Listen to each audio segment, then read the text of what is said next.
Bruce Lee spent years watching Muhammad Ali fight. He watched the reels until he had memorized every pattern, every feint, every transition. He studied Ali the way a student studies a master, not to defeat him, but to understand him deeply enough to absorb what he knew into his own system. He incorporated Ali's footwork into Jeet Kune Do. He taught his students to move the way Ali moved. And one day, holding up his hand for Robert Klaus to look at, he said the thing that nobody who had watched Bruce Lee fight would have expected to hear. "That's a little Chinese hand. Ali would kill me." The man who said he could beat anyone in a street fight, the man who had beaten everyone who had tested him, the man who was afraid of exactly one person. This is the story of the relationship between Bruce Lee and Muhammad Ali, a relationship that never involved a meeting, never involved a conversation, and still changed the history of both men's disciplines in ways that neither of them fully understood while they were alive. Bruce Lee's interest in Muhammad Ali was not casual admiration. It was systematic study of the kind that he applied to every aspect of his development as a fighter. The same obsessive, analytical attention that he had directed at Wing Chun, at Western boxing, at wrestling and fencing, and every other discipline he had encountered and found something worth extracting. He told Enter the Dragon director Robert Klaus, "Everybody says I must fight Ali someday. I'm studying every move he makes. I'm getting to know how he thinks and moves." This was not a fighter preparing to compete with Ali. This was a student preparing to learn from him. What Bruce Lee saw in Muhammad Ali was something that the martial arts community of the 1960s had largely failed to recognize, that Ali was not merely a great boxer, but the most advanced practitioner of movement-based fighting the modern world had produced. Ali's footwork was, by any technical measure, extraordinary. His ability to control distance, to be precisely where an opponent's punch was not, to be exactly where his own punch needed to be, was the product of years of specific training that went far beyond what conventional boxing instruction produced. He floated, he shifted, he made a 210-pound heavyweight move with the precision and economy of someone half his size. When measured by one of Mike Tyson's team using a synchronizer against every other boxer on film in all weight classes, Ali's footwork in his prime was the fastest, not just in his weight class, but for any boxer of any weight in the recorded history of the sport. This was, in Bruce Lee's analysis, not coincidental. It was the practical expression of a principle that Bruce had been developing independently in Jeet Kune Do, that the most effective fighting was not the most powerful, but the most economical, that position and timing were more important than strength, that the fighter who controlled the distance controlled the fight, that being where the opponent expected you not to be and not being where the opponent expected you to be was the essential skill, more important than any particular technique or strength advantage. Bruce had arrived at this conclusion through his own analysis and his own experiments with resisting opponents. Ali had arrived at the same conclusion through a lifetime of competitive boxing at the highest level. They had never spoken. They had reached the same place from opposite directions. Bruce had been studying boxing since his teenage years in Hong Kong, where a school sports teacher at St. Francis Xavier's College had recognized his potential and trained him personally under the school's boxing program. He had won the Hong Kong School's Boxing Championship in 1958, scoring knockdowns against the previous champion Gary Elms in the final. He arrived in America already knowing that boxing, real boxing, competitive and full contact, was a discipline that contained things his Wing Chun did not. He had incorporated boxing elements into his evolving system since the earliest years of his teaching in Seattle. The jab, the cross, the hook. He understood these not as techniques from an alien tradition, but as solutions to problems that his own system was also trying to solve, from a different direction, with different tools.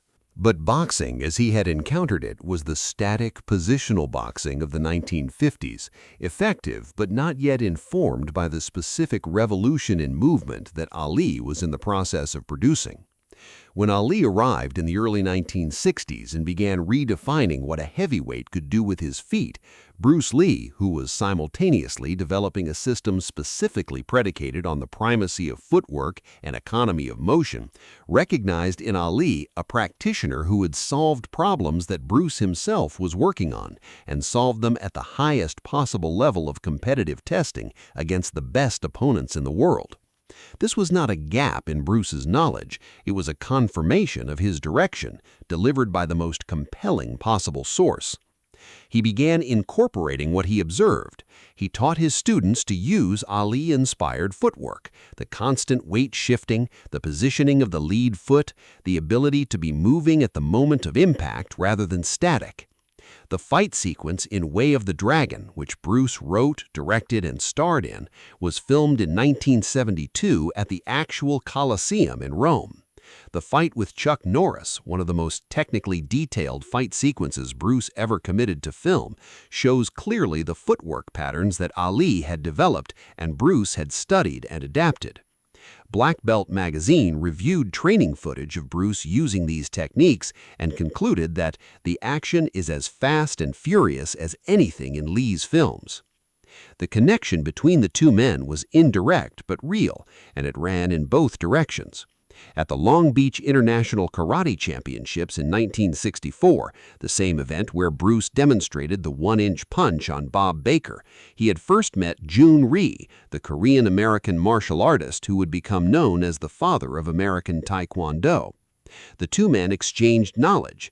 Rhee taught Bruce the sidekick in detail, and Bruce taught Rhee the acupunch, the non-telegraphic striking technique that Bruce had developed based on the principle of completing a strike within human reaction time. Rhee incorporated it into American Taekwondo under the name he gave it. It spread through his system. Eventually, it reached Muhammad Ali. Rhee met Ali in 1975, 2 years after Bruce Lee's death. Ali was preparing for the Thrilla in Manila, his third championship fight with Joe Frazier. Rhee demonstrated the acupunch for Ali. Ali could not block it. He asked Rhee to teach it to him. He did.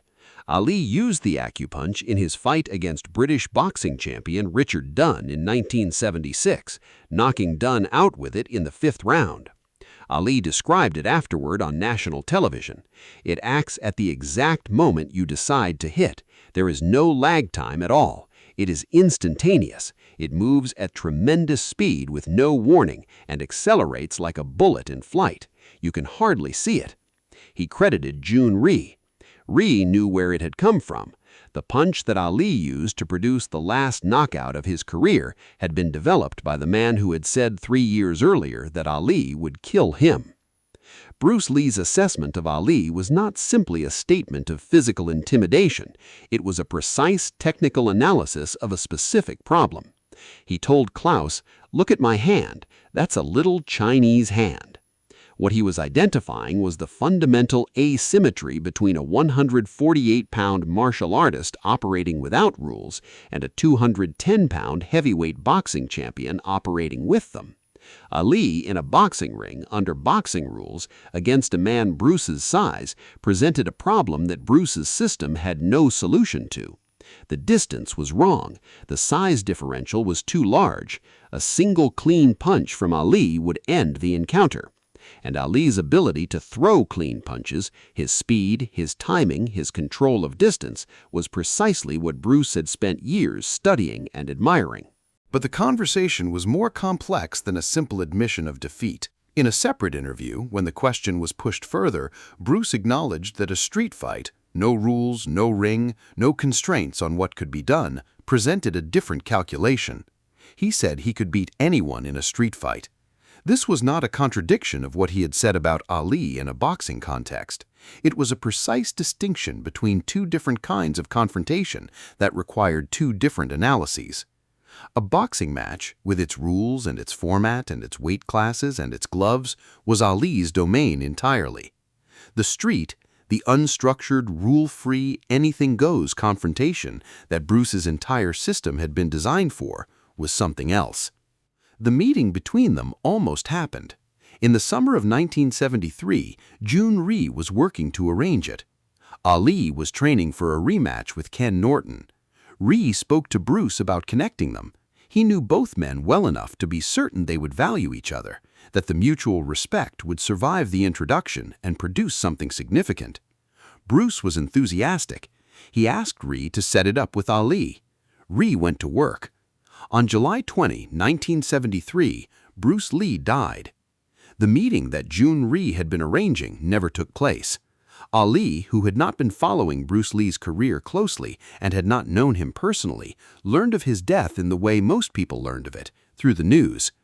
2 years later, when Rhee demonstrated the acupunch to Ali and Ali recognized its quality and asked to learn it, Rhee told him where it had come from.